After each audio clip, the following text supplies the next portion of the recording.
መቼም ሁላችንም ተምረን ዝም ብለን አንቀመጥም። ፈተና የሚባል ነገር ደግሞ ይኖራል። ስለዚህ ዛሬ እንደ ፈተና የሆነ ነገር ነው ያዘጋጀውላችሁ ማለት ነው። ስለዚህ እስከዛሬ የተማርናቸውን ቫውል ቲሞች፣ እስከዛሬ ያየናቸው ዲያግራፎች ወይም ሁለት ኮንሶናንት ሌተር አንድ ላይ መጥተው ድምጻቸው ሲቀየር ማለት ነው፣ ወይም ደግሞ አር ኮንትሮልድ ብለን ያየናቸው በአር ስፔሊንግ ምክንያት ድምጻቸው የሚቀየር ፊደሎችን አይተን ነበረ። ስለዚህ ዛሬ እነዛን ሁሉ ያየናቸውን ያው በተወሰነ ሁሉንም እንኳን ባንዳሰሳቸው በተወሰነ አረፍተ ነገር ውስጥ እያስገባን እንዴት ማንበብ እንችላለን የሚለውን ነው የምንለማመደው ማለት ነው። ስለዚህ እናንተም ከኔ ጋር ቆዩ። ላይክ፣ ሰብስክራይብ፣ ሼር ማድረግ እንዳትረሱ። ራሳችሁን እስካሁን ከተማራችሁት ምን ያህል እንደገባችሁ የምትፈትሹበት የምትፈትኑበት ነው ማለት ነው። በዚህ ጊዜ መጻፍና ማንበብ ያው ብዙ ቦታ ያሻግረናል። በተለይ ደግሞ ቋንቋውን መናገር የምትችሉ ሰዎች እና የመጻፍና የማንበብ ችግር ያለባችሁ ሰዎች እውነት ነው ከብዙ ነገር ወደኋላ እንደሚመልሳችሁ ግልጽ ነው። እንግሊዘኛን አለማንበብ ወይም ደግሞ አለመጻፍ ማለት ነው። ምናልባት ደግሞ ለሁሉም አዲስ የሆናችሁ ሰዎች ደግሞ ለአራቱም ስኪሎች ወይም ክህሎቶች አዲስ የሆናችሁ ሰዎች ደግሞ እናንተም ቀስ እያላችሁ መለማመድ ትችላላችሁ ማለት ነው። ምንም ረፈደ የሚባል ነገር የለም።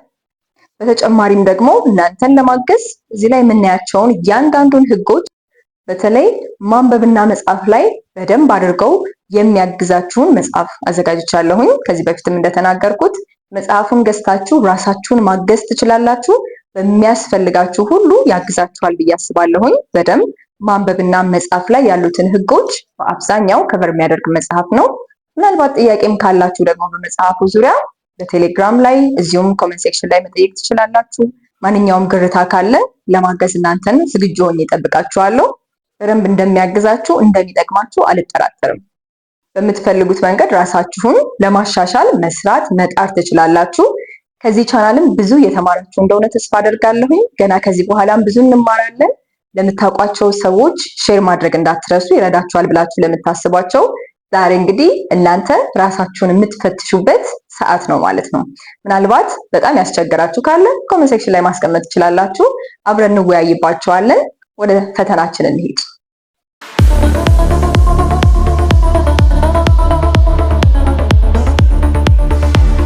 ይሄ ሃፒ እንግሊሽ ነው። እኔ ሰብለ ነኝ።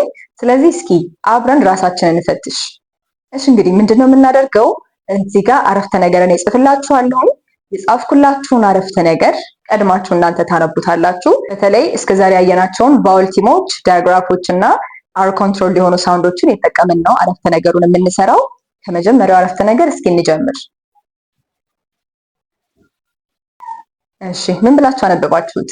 በተለይ ሁለተኛው ቃል ላይ ነው ዋናው እስካሁን ያየነው ቫውል ቲማችን ያለው። ስለዚህ ይሄን አረፍተ ነገር ስናነብ ምን እንላለን? The snail is moving. The snail is moving. ስለዚህ snail የምትለው ቃል ላይ ኤአይ ያለች መሃል ላይ ነው ያለችው። የኤ አይነት ድምጽ ይኖራታል ማለት ነው። ስለዚህ ለዛ ነው snail አድርገን ያነበብነው። ወደ ሁለተኛው ደግሞ አረፍተ ነገራችን እስኪ እንሂድ።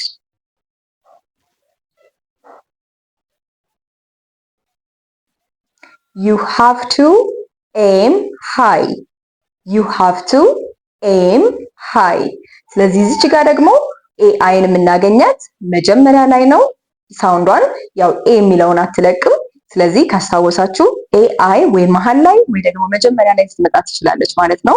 ይሄንን አረፍተ ነገር ስናነብ እንግዲህ you have to aim high ብለን እናነባዋለን ማለት ነው። እስኪ ወደ ሁለተኛው ደግሞ ቫውል ቲማችን እንሂድ። በዚሁ ድምጽ የምናገኛት ማለት ነው። እስኪ ይሄንን አረፍተ ነገር ሞክሩ። Please stay at home today. Please stay at home today. ስለዚህ ሁለት ኤዋይ የሚጨርሱ ቃሎች እዚሁ አንዱ አረፍተ ነገር ላይ ያለን stay ያልነው መጨረሻ ላይ ኤ ሳውንድ እንጠቀማለን በኤዋይ ማለት ነው። መጨረሻዋ ላይ today የምትል ቃል አለች። እዛችም ላይ ኤዋይ መጨረሻ ላይ መጣ የኤ ሳውንድ ሰጠናለች ማለት ነው። ሁለቱንም እንግዲህ አንዱ አረፍተ ነገር ላይ አይተናል። እስኪ ወደ ቀጣዩ ቃል ደግሞ እንሂድ። እስኪ ወደ ቀጣዩ ደግሞ አረፍተ ነገር እንሂድና እንዴት እንደምታነቡ ራሳችሁን ቼክ አድርጉ። This is clay soil. This is clay soil. እዚህ ላይ እንግዲህ መጨረሻዋ ላይ soil የምትል ቃል አለችን። soil ስንል መሃል ላይ ኦአይ ስፔሊንግ እናገኛለን። ስለዚህ ኦይ ሆና እንድትነበብ የሆነችው በዚህ በኦ አይ ነው ማለት ነው። እስኪ አሁንም ይህን ደግሞ አረፍተ ነገር እስኪ አንብቡ።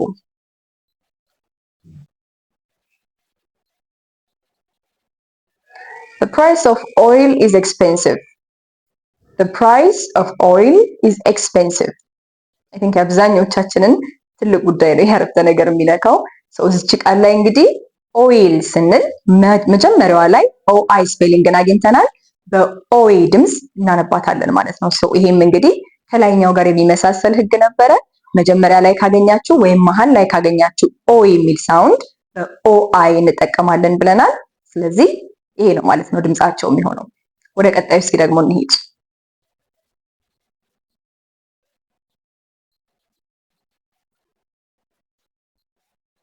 He is a tough person. He is a tough person. እሺ እዚህ ጋር እንግዲህ ታፍ ብለን እንድናነብ ያደረገችን መጨረሻ ላይ ያለችው የጂኤች ሳውንድ ናት ማለት ነው። ጂኤች ፍ አይነት ድምጽም ይዛ ስለምትመጣ ማለት ነው። እስኪ ቀጣዩን አረፍተ ነገር ደግሞ እንመልከት። Can you turn on the light please? Can you turn on the light please? እዚችም ላይ እንግዲህ ላይት የምትለው ቃል ላይ ጂኤችን ትመለከቷታላችሁ። በዚህ ጊዜ የጂኤች ድምጽ ምንም አይሰማም ማለት ነው። ስለዚህ ድምጽ አልባ ሆኖ መጥቷል። በዚህ ጊዜ ከፊት ለፊቱ ያለችው አይ ስፔሊንግ ግን አይ ሆና እንድትነበብ ያደርጋታል። እስኪ ደግሞ ወደ ሌላ ምሳሌ እንሂድ።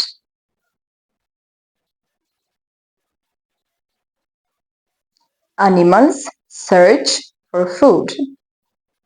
እችን እንግዲህ ሰርች ብለን ያነበብናትን ቃል መጨረሻ ላይ ሲኤች ስላለች በቺ ድምፅ አንብበናታል ማለት ነው። እንደተባባልነው አብዛኛዎቹ እንግሊዘኛ ኦሪጂን ያላቸው ሲኤች የምንጠቀማቸው ቃሎች የቺ ድምፅን ይይዛሉ ማለት ነው። ኦልራይት፣ እስኪ ወደ ቀጣይ ደግሞ አረፍተ ነገራችን እንሂድ።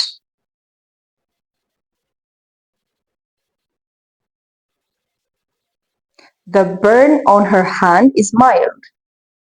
The burn on her hand is mild. ኦኬ፣ ስለዚህ እዚችም ጋር እንግዲህ በርን የምትለው ቃል ላይ ነው ትኩረት የምናደርገው። በርን ላይ ዩ አር በመሃል አለች። እቺ ዩ አር ስትነበብ አይነት ድምፅ ትፈጥራለች ማለት ነው። ይሄ አር ኮንትሮልድ ብለን ካየናቸው እንግዲህ አንዷ ይቺ ነበረች። ስለዚህ the burn on her hand is mild ስንል በርን የምትለዋ ላይ ዩ አርን በእር ድምፅ እናነባታለን ማለት ነው። ወደ ሌላ ደግሞ ምሳሌዎቻችን እንሂድ እስኪ። Don't mix those chemicals. እዚህ ላይም እንግዲህ ኬሚካል የምትለዋ ቃል ላይ በሲኤች ነው የጀመርነው። ነገር ግን ስናነበው የክ ድምፅ ኖሯታል ማለት ነው። አብዛኞቹ ሲኤች በሳይንቲፊክ ተርም ላይ ወይም ደግሞ አርት ጥበብ ጋር የተገናኙ ሲሆኑ ሲኤች እንደ ክ የመነበብ ድምፅ አላት። ስለዚህ በዚህ ጊዜ ኬሚካል ስንል በሲኤች እንጀምራለን ማለት ነው፣ ክ የሚለውን ድምፅ ለማምጣት። ወደ ሌላ ደግሞ ምሳሌያችን እንሂድ። Do you like spaghetti? Do you like spaghetti? Alright. እዚህም ላይ እንግዲህ ስፓጌቲ ስንል ጂኤች መሃል ላይ ተገኝታለች። ነገር ግን ያነበብናት በፍ ድምፅም አይደለም ወይም ድምፅ አልባም አልሆነችም፣ በግ ድምፅ መታለች ማለት ነው። ሶ በዚህ ጊዜ ጂኤች የግ ድምፅን ይዛልናለች። እስኪ ደግሞ ሌላ ምሳሌ እንመልከት። ዛሬ እራሳችሁን በደንብ እየፈተሻችሁ እንደሆነ ተስፋ አደርጋለሁኝ። እንደዚህ በአረፍተ ነገር ስትማሩ ከዋናውም ቃሉ ወይም ድምፁ ካለበት ቃል በተጨማሪ ሌሎቹንም እያያችኋቸው ስለምትሄዱ ሰፊ የሆነ እውቀት ታዳብራላችሁ ብዬ አስባለሁኝ። እንግዲህ ፈተናዎቻችሁን ራሳችሁን እየገመገማችሁባቸው እንደሆነ በደንብ እርግጠኛ ነኝ። ራሳችሁን እስኪ እንዴት ነኝ ብላችሁ ጠይቁ። ኦኬ፣ እስቲ ወደ ቀጣዩ ደግሞ አረፍተ ነገር እንሂድ። Eating too much sweet is bad. Eating too much sweet is bad. እዚህ ጋር ሁለት ቫውልቲሞች ነው የምንመለከተው። ኢቲንግ ስንል ኢኤ እንዳለች ታያላችሁ። ከዛ በኋላ መጨረሻ ላይ ስዊት ስንል ደግሞ ኢኢ ድምፅ እንዳለ ታያላችሁ። ስለዚህ በዚህ ጊዜ እነዚህ ሁለት ቫውልቲሞች የኢ አይነት ድምፅ ይዘው ይመጣሉ ማለት ነው። ካየናቸው ድምፆች ውስጥ ለኢኢ ኦልሞስት ኦልዌይስ ኢኢ ስትመጣ አንድ ላይ ኢ ብቻ ነው የምትሆነው። ወደ ኢኤ ስንሄድ ግን ልትሆን ትችላለች። ከአር ጋር ከመጣች ኤ ልትሆን ትችላለች፣ ወይም ደግሞ ኢ ልትሆን ትችላለች። ስለዚህ በዚህ ጊዜ የኢ ድምፅ ነው የሰጠናት ማለት ነው። ሌላ እስኪ ደግሞ ምሳሌ እንጨምር። guide your kids in the right direction። በዚህ ጊዜ ጋይድ የምትለዋ ቃል ላይ ዩአይን አይታችኋት ከሆነ ስናነባት በዚህ ጊዜ ዩአይ ሶስት ድምፆቿን ተመልክተንላታል። በዚህ ጊዜ የሎንግ አይ አይነት ሳውንድ አላት። ስለዚህ ጋይድ ብለን እናነባታለን ማለት ነው። ከግ ሳውንድ በኋላ አይ አይነት ድምፅ ስላለ ነው ግ የነበረውን ሳውንድ ወደ ጋ የቀየረችው። ከዛ ይ የምትለው ሳውንድ ከሎንግ አይ የመጣች ናት ማለት ነው። እዚች ጋር እንግዲህ ዩአይ አይ በሚለው ሳውንድ ታነባላችሁ። ራይት የምትለው ቃል ላይ ቅድም ያየናት የጂኤች ሳይለንት ድምጿ አይ እንደ አይ በሎንግ አይ የምትነበብበትም ህግ እዛው አብሮ አለ። ስለዚህ አንዱ አረፍተ ነገር ላይ ብዙ ህጎችን ልናገኝም ልንማርባቸውም እንችላለን ማለት ነው። አሁንም ቢሆን ሰብስክራይብ ማድረግ እንዳትረሱ። በጣም ያስፈልጋቸዋል ብላችሁ ለምታስቧቸው ጓደኞቻችሁ፣ የምትወዷቸው ሰዎች፣ ዘመዶቻችሁ ሼር ማድረግ ትችላላችሁ። እናንተ ከተማራችሁበት እነሱም ይማሩበታል ብዬ ስለማምን ማለት ነው። እንቀጥል እስኪ ትንሽ። ኦኬ ይህን አረፍተ ነገር ደግሞ እኔ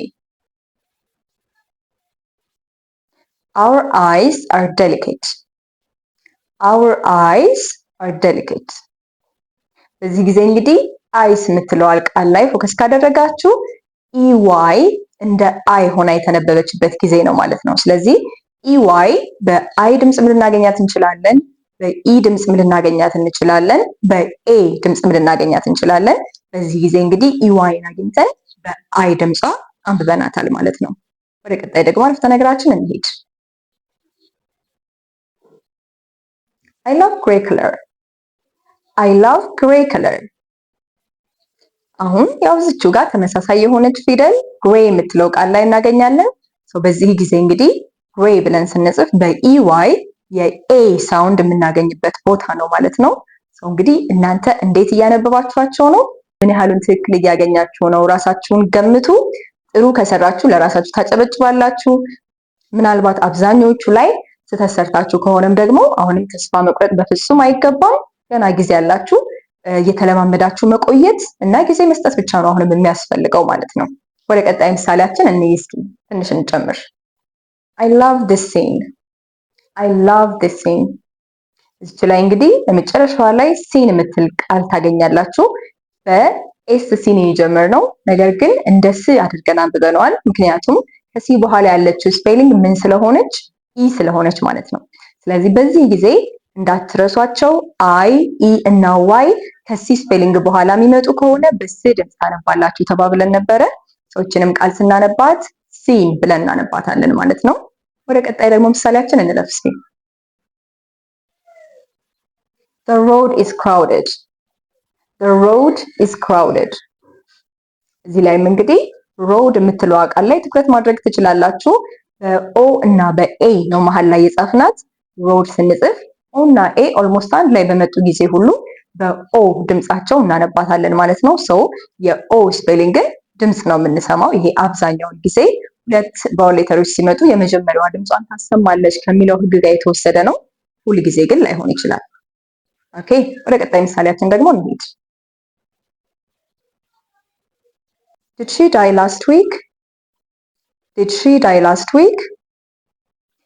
በዚህ ጊዜ ደግሞ ትኩረት እንድታረጉባት የፈለግኳት ቃል ዳይ የምትለው ናት። ዳይ ብለን ስንጽፍ እንግዲህ አይንና ኢን አግኝተናቸዋል። በዚህ ጊዜ አይና ኢ መጨረሻ ላይ ስለሆነ የመጡት የአይ ወይም ደግሞ ሾርት አይ የሆነውን ድምፅ ይሰጡናል ማለት ነው። ይህን ቃል ስናነበው ዳይ ብለን እናነበዋለን ማለት ነው። ምናልባት እቺ ድምፅ መሀል ላይ ስትሆን ደግሞ በኢ ድምጿ ልትነበብ ትችላለች። ወደ ቀጣይ ምሳሌያችን ደግሞ እንሂድ። The floor is clean The floor is clean። ብዙ ቫውልቲሞች እዚች ሴንቴንስ ላይ እናገኛለን። ነገር ግን አሁንም ትኩረት የምናደርገው ደግሞ በሁለት ኦ ስፔሊንጎች ወደ መጣው ሳውንድ ይሆናል። ስለዚህ እዚህ ጋር ሁለት ኦ ሌተሮች አሉን አንድ ላይ የመጡ። በዚህ ጊዜ በኦ ድምጻቸው ይነበባሉ። ስለዚህ ስናነበው ፍሎር አድርገን እናነበዋለን። በዚህ ጊዜ ፍሉር አናደርገው ማለት ነው። ምክንያቱም ኦኦ ብዙ ጊዜ በኡ ድምፅም ሊመጣ ስለሚችል፣ እዚህ ላይ ግን የኦ ድምፅ ነው የምንጠቀመው ማለት ነው። Did he fall? Did he fall? በዚህ ጊዜ እንግዲህ ፎል የምትለዋን ቃል ከተመለከታችኋት ኤ እና ኤል ናቸው አብረው ያሉት። በዚህ ጊዜ መጨረሻ ላይ ድምጿ ስለመጣች ሁለት ኤል እንጽፋለን። ሶ በዚህ ሰዓት ፋል ብለን ሳይሆን ፎል ብለን እናነባለን። ምክንያቱም ኤ ከኤል ጋር በዚህ ሰዓት እንደ ቫውል ቲም ስለመጣች ማለት ነው። ወደ መጨረሻዋ አረፍተ ነገራችን ደርሰናል። እስኪ ይህንን አረፍተ ነገር ምን ብላችሁ ታነቡታላችሁ? Do you remember about scalene triangle? Do you remember about scalene triangle? እንግዲህ ጥያቄም ነው ጥያቄው የአረፍተ ነገርም ነው ማለት ነው። በዚህ ጊዜ ስካሊን ብለን ነው የምናነበው፣ ሳሊን ብለን አናነብም። ምክንያቱም ከሲ በኋላ ያለው ኤ ነው። ኤ ኦ ወይም ደግሞ ዩ ወይም ደግሞ ማንኛውም ኮንሶናንት ሌተር ከሲ ስፔሊንግ በኋላ ከመጣ ደግሞ በክ ድምፁ ሲ ይነበባል ማለት ነው። ስለዚህ ይሄ እስከዛሬ ያየናቸውን የተወሰኑ ቫውል ቲሞችን፣ ዳያግራፎችን፣ አር ኮንትሮልድ የሆኑ ሳውንዶችን ነው እንግዲህ የተመለከትነው። ምን ያህል ሰራችሁ? ምን ያህል ሞከራችሁ? ምን ያህሎቹ ከበዷችሁ? ስለዚህ የራሳችሁን ኢምፕሩቭመንት እዚሁ ላይ ማየት ትችላላችሁ ማለት ነው። ምናልባት ከዚህ በኋላም የተወሰኑ ደግሞ ህጎችን ካየን በኋላ እንደዚሁ ፕራክቲስ የምናደርግበት ሴሽን ይኖረናል። በዋናነት አሁን ትኩረት የምናደርገው መጽሐፍና ማንበባችን ላይ ስለሆነ ማለት ነው። ትኩረት ከሰጣችሁት፣ ጊዜ ከሰጣችሁት ምንም የማይለመድ ነገር ስለሌለ ማለት ነው። ለዛሬ እንግዲህ ይሄን ነበር ያዘጋጀውላችሁ። አሁንም ይጠቅማችኋል ብላችሁ ለምታስቧቸው ዘመዶቻችሁ፣ ጓደኞቻችሁ፣ ቤተሰቦቻችሁ ሁሉ ሼር ማድረጋችሁን እንዳትረሱ። ምን ያህል እንደሞከራችሁ፣ ምን እንደተሰማችሁ ኮሜንት ሴክሽን ላይ ማስቀመጥ ትችላላችሁ። ምናልባት አሁንም ራሳችሁን ለማሻሻል ደግሞ ኦንላይን ኮርስ የምትፈልጉ ከሆነ ስክሪኑ ላይ በምትመለከቱት ስልክ ቁጥር መደወል ይቻላል። በደንብ አድርጌ ያስተናግዳችኋለሁ። በደንብ አድርገን አብረን እንለምዳለን፣ አብረን እንሰራለን። የሚቀጥለው እስከማገኛችሁ ድረስ መልካሙን ሁሉ እመኝላችኋለሁ። ሰላም ሁኑ።